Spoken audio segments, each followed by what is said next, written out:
Please sit down. Thank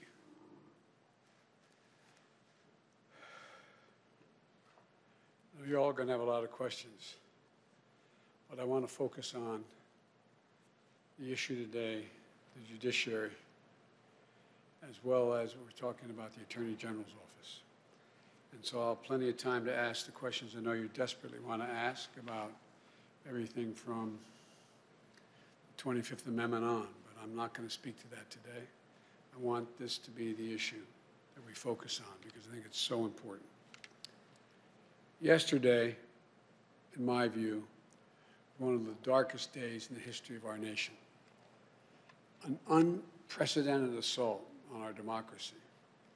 An assault literally on the citadel of liberty in the United States Capitol itself. An assault on the rule of law. An assault on the most sacred of American undertakings, ratifying the will of the people in choosing the leadership of their government.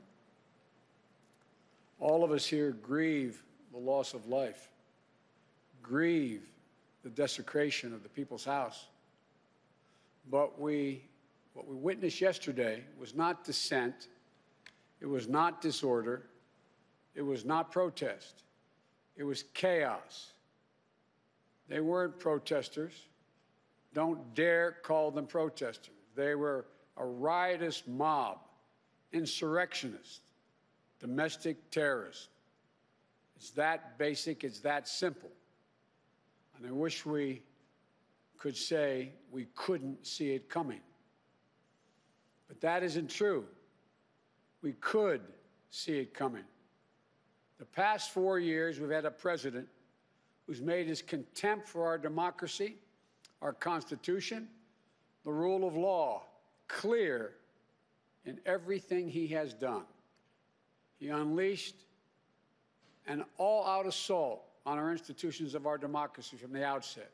And yesterday was but the culmination of that unrelenting attack. He's attacked the free press, who dared to question his power, repeatedly calling the free press the enemy of the people. Language, at the time he first used it, I and others said, has long been used by autocrats and dictators all over the world to hold on to power, the enemy of the people. Language that is being used now by autocrats and dictators across the world, only this time with the imperator of an outgoing president of the United States of America. He's attacked our intelligence services, who dared tell the American people the truth about the effort of a foreign power to elect him 4 years ago, choosing instead to believe the word of Vladimir Putin over the word of those who've sworn their allegiance to this nation, many of whom had risked their lives in the service of this nation.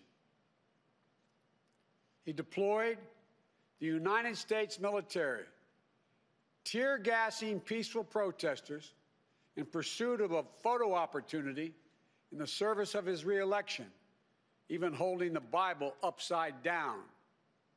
The action that led to an apology from the chairman of the Joint Chiefs of Staff and an outspoken denunciation of the use of military for domestic political purposes from scores of former military leaders and secretaries of defense, led by Secretary Cheney. He thought he could stack the courts with friendly judges who would support him no matter what. They were Trump judges, his judges. He went so far as to say he needed 9 justices on the Supreme Court because he thought the election would end up in the Supreme Court and they would hand him the election. He was stunned, truly stunned, when the judges he appointed didn't do his bidding, instead acted with integrity, following the Constitution, upholding the rule of law, not just once or twice or 3 times, but over 60 times. Let me say over 60 times. In more than 60 cases, in state after state after state. And then at the Supreme Court, as judges, including people considered, quote, his judges, Trump judges, use his words, looked at the allegations that Trump was making and determined they were without any merit. Thank you.